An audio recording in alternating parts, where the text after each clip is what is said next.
그러니까 광야 생활 40년을 통해서 하나님이 홍해를 건너게 해주시고, 홍해가 가로막으면 홍해를 건너게 해주시고, 바로의 군대가 쫓아오면 그들을 홍해 바다에 수장시켜서 진멸하시고, 쓴 물을 만나면 그 물을 달게 하시고, 먹을 것이 없다고 원망하면 만나를 내려주시고, 고기가 먹고 싶다고 원망하면 메추라기를 내려주시고,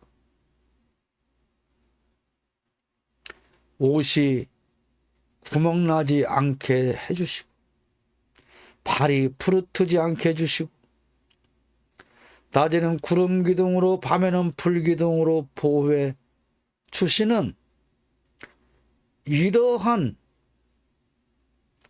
사건들을 통해서, 일들을 통해서 이스라엘 백성들이 배워야 하는 것은, 하나님께서 나를 보호해 주시지 않으면 우리는 살아갈 수가 없구나. 그걸 배우는 거예요. 그게 광야 교회에서 배우는 겁니다. 우리가 사는 이 세상은 광야와 같은 곳이에요. 광야는 세상을 의미하기도 해요. 이 험한 세상에서 우리가 오늘 이렇게 잘 살아갈 수 있는 것은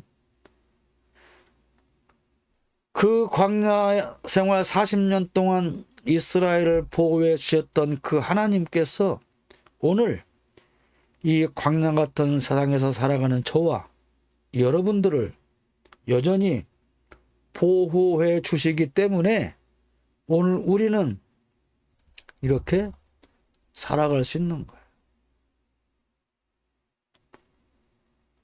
우리는 그것을 알고 그것을 배워야 하는 겁니다. 하나님이 보호하시지 않는다면 우리는 결코 살아갈 수가 없다. 이스라엘 백성들이 40년 동안 광야 생활할 때 하나님께서 보호해 주시지 않았다면 이스라엘 백성들은 결코 살아서 가나안에 들어갈 수가 없었다.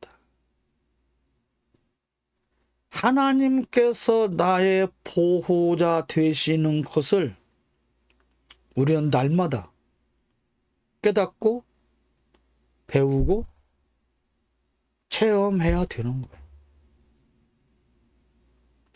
근데 우리는 배우는 게 없어요. 아까 말씀드린 것처럼. 원망만 하는 거예요. 홍해 바다를 건너게 주셨어요. 그러면 그 홍해 바다를 건너면서 뭘 배워야 됩니까? 하나님은 이런 홍해 바다도 우리를 보호해서 건너가게 해 주시는 분이구나. 그러니 우리가 무엇을 걱정하랴? 무엇을 두려워하랴? 이걸 배워야 되는 거잖아요.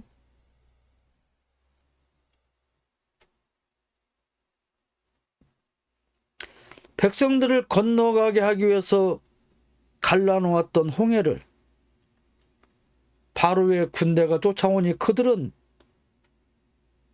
다시 갈라졌던 물을 합해서 다 물에 빠뜨려 죽게 하는 걸 보면서 어떤 무서운 원수가 우리를 죽이려고 달려와도 하나님은 우리를 보호하셔서 지켜주시는구나. 그걸 배워야 되는 거야. 와, 살았네, 살았어. 와, 살았다. 그걸로 끝나는 게 아니라 하나님은 어떠한 경우에도 살려주시는구나. 생각을 해보세요. 홍해 바다를 건너게 하신 사건, 뒤쫓아오는 바로의 군대를 수장시킨 그 사건을 보면서 그보다 더 큰 기적이 어디 있습니까? 그런데 바로 물이 없다고, 물이 쓰다고 또 돌을 들어서 모세를 쳐 죽이려고 하는 거예요. 배운 게 없어요. 바로의 군대가 죽는 것을 보고서도 배운 게 없고, 홍해 바다를 건너게 하시는 것을 보면서도 배운 게 없어요.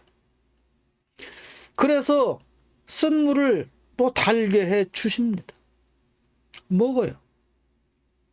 그런데 또 쓴 물을 달게 해 줘서 먹으면서 아, 다행이다, 거기서 끝나는 거예요. 아, 하나님은 우리를 위해서 쓴 물도 달게 만들어서 우리를 보호해 주시는 하나님이구나, 이걸 배우지 못하는 거예요. 그래서 먹을 게 없다고 또 하나님을 원망하고 모세를 쳐 죽이려고 하는 거예요. 그래서 하나님께서 만나를 내려주셔요. 그러면 아, 하나님께서 우리를 사랑하셔서 우리를 죽지 않게 하시려고 만나를 내려주셨구나, 이걸 배워야 하는데 그걸 배우지 못해. 아, 다행이네, 먹고 살게 되었네, 거기서 끝나는 거예요. 그렇게 했던 백성들이기 때문에 가나안 땅을 바라보면서도 정탐꾼의 보고를 받고 우리는 들어갈 수 없다, 또 하나님을 원망하는 거잖아요. 지금까지 광야에서 그렇게 기적을 통해서 우리를 보호해 주신 그 하나님께서 왜 저 가나안 땅에 들어가서 우리가 원주민과 싸워서 승리하도록 도와주시지 않겠느냐라고 하는 것을 배우지 못한 거예요. 그래서 40년 동안을 다시 광야 학교를 돌아다니면서 거기서 또 더 배울 수밖에 없었던 겁니다.